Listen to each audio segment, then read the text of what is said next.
What's going on, YouTube? This is Rob A again, and welcome back to part 3 of my Kre-o Autobot Assault Devastator review.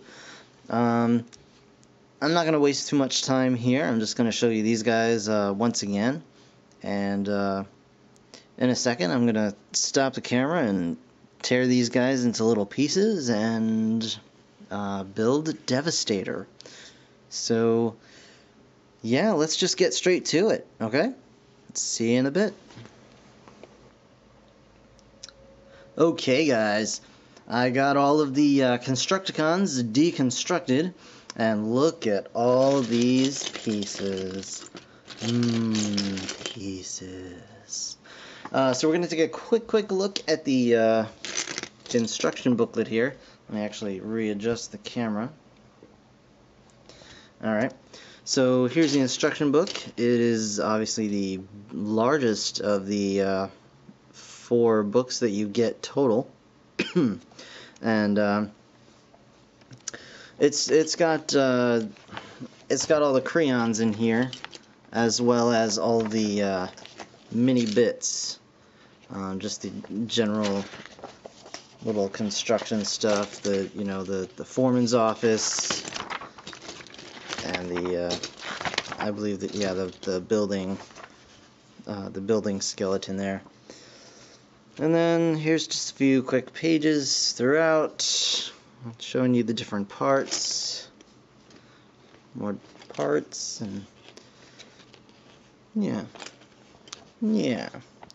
And then a parts inventory, which is pretty nice to have. And of course the co-cells on the back, and I'll be doing Stealth Bumblebee very soon. I have all of these. I already put this guy together, Battle for Energon. I put that together a while back, but I'll probably get a review of that up pretty soon. In the meantime, I'm gonna start building this guy. I'm gonna put a movie on or something, and I'll see you guys in a little bit.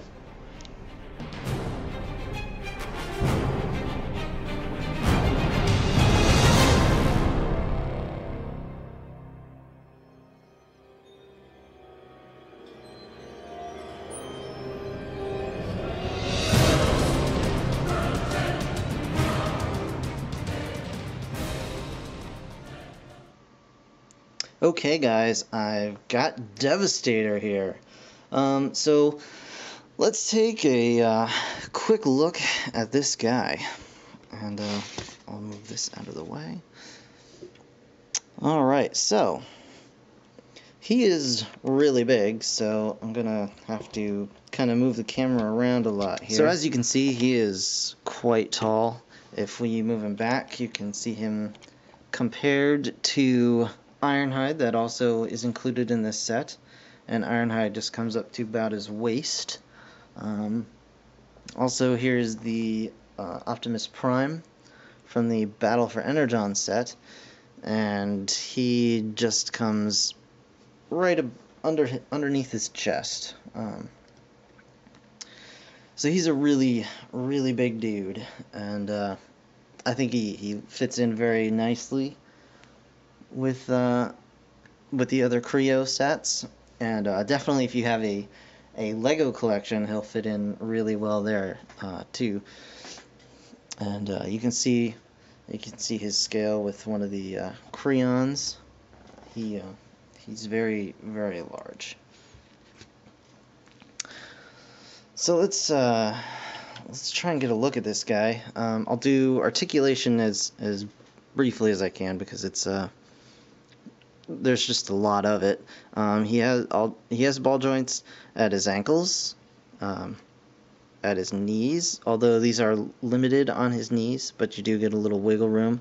At his hips, his arms have ball jointed shoulders and elbows. He has a ball jointed head, which, let me try and squat this guy down a little bit so we can actually take a look at him. He has a ball jointed head, which gets a decent range of motion. He can't really look up just because his head is so wide that it doesn't really look up very well. But you can see the head sculpt here. I'll try and get it to focus in. It's got a very cool head sculpt. I really like it. It's very blocky, very powerful looking.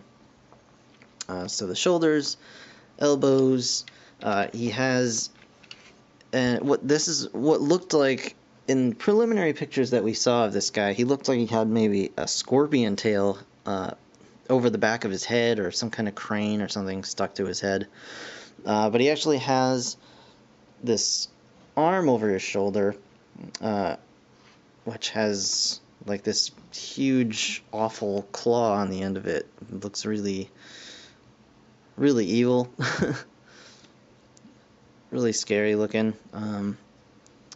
But he's got that, and it's jointed in 3 spots here, so you can move that pretty much however you like. As well as on his back, he has these treads, and these you can move around if you so choose. They're also on double ball joints here, and that I just think it looks a lot better on his back. I know like pictures had it up like this and gave him these weird extensions. I guess the photographer just wanted to make him look as big as possible. But obviously you can see it folds away quite nicely and gives him a much nicer silhouette.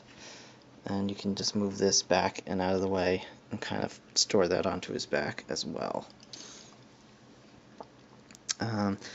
His features, his left hand here has a wrecking ball inside it. Oh, and I'm just breaking stuff all over the place. That's the only real thing with these Kre-o pieces, is that they're just not the same quality as say Lego building pieces. They don't have the same grip that Lego pieces do.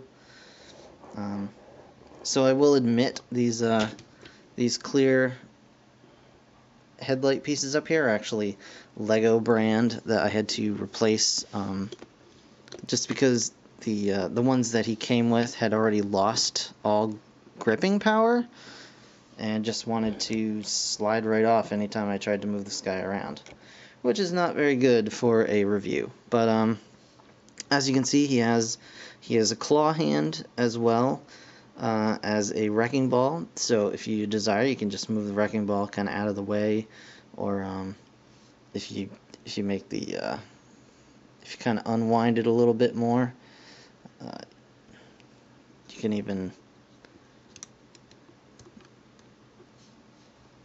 I'm sure you could just fold it back and up over his arm like so, to really get it kind of out of the way and let him have just kind of a normal hand, albeit a claw hand, but still.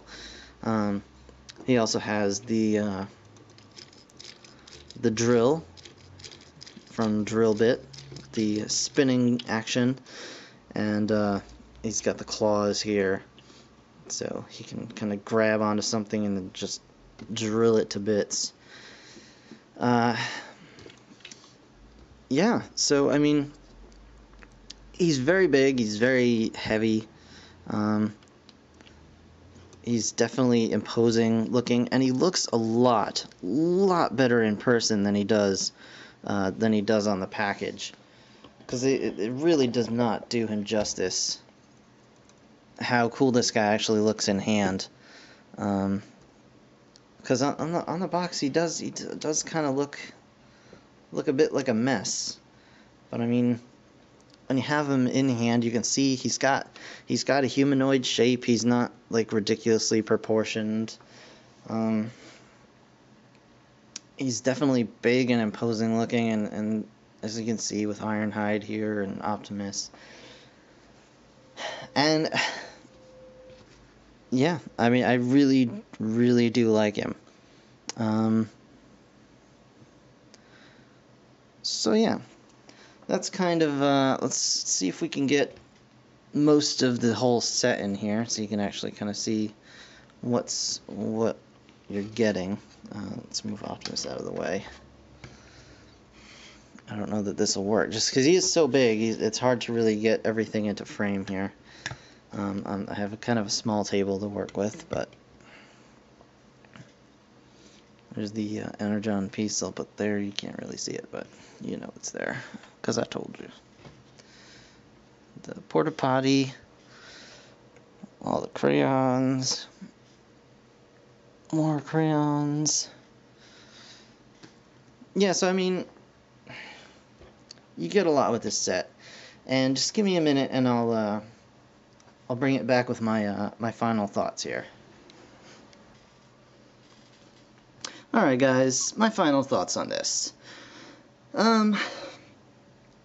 Yes, would I recommend it? Absolutely. Is it perfect? No, it definitely has its flaws. Kre-o sets in general, I love them. I love them for their charm. I love the idea of them. The problem is that the Kre-o sets, and the Kre-o pieces, simply aren't up to the same quality standards as, say, Lego. They're probably on par with Mega Bloks or things like that. But even with the flaws, this is an amazing set. I mean, $100 is expensive. At Toys R Us, it's $95 for the set with Ironhide, as opposed to, I believe, $80 retail in other stores. But Ironhide is Toys R Us exclusive.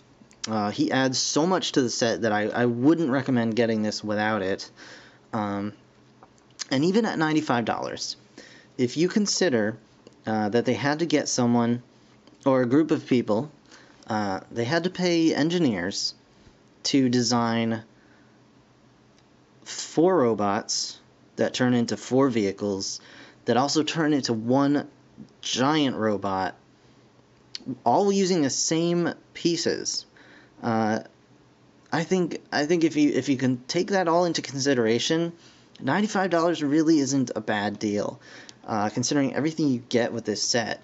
You do get 4 different robots. You get the 4 different heads you could even use to make your own robots should you choose. You get all these crayons, the playset features that add a lot to it, and especially Ironhide here, who's an amazing Kre-o set all on his own. I think that makes it definitely worthwhile, and it's a definite recommend from me, especially if you're a Kre-o and a Lego collector like I am, and you have Lego cities or the modular buildings. He looks so cool with all the modular buildings, just kind of stomping through the street there, and I really do recommend him. It's gonna be a medium to strong recommend. Definitely a strong recommend if you're into Kre-o.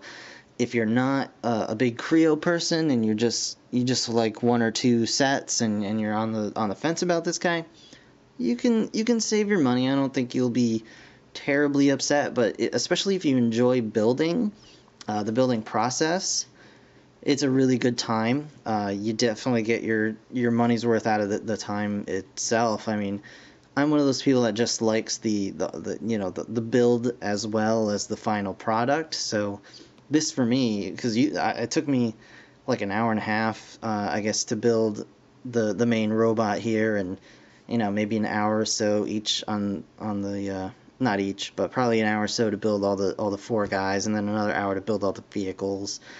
And so to me it was just an enjoyable afternoon. I got to kind of zone out and build those, and that was a good time, and then get this video out. But I really do recommend it. I really like him. I wish the quality on the plastic was a little bit better. The joints maybe a little stronger, especially for the size of the figure, but they are a lot stronger than the first wave of Kre-o sets, that's for sure. Because I had to put nail polish on all of my first series Kre-o sets. But otherwise, I do like this set. I think you will too. It should be out now at Toys R Us, $95, and you get a big honkin' Devastator. That looks a lot better in person than it does on the box, because I can see now through the camera lens that the colors look kind of crazy and all over the place, but they really don't look that disjointed in person. So yeah, that's Kre-o Devastator. Finally wrapping up this 3-part video series. And thank you guys so much for watching. Be sure to subscribe. I've got more stuff coming. And be sure to comment if you have anything you want to say or any questions or whatever. And definitely like, because it helps bump me up on the YouTubes and get more views and all that fun stuff. So thanks so much for watching, and I'll see you guys next time.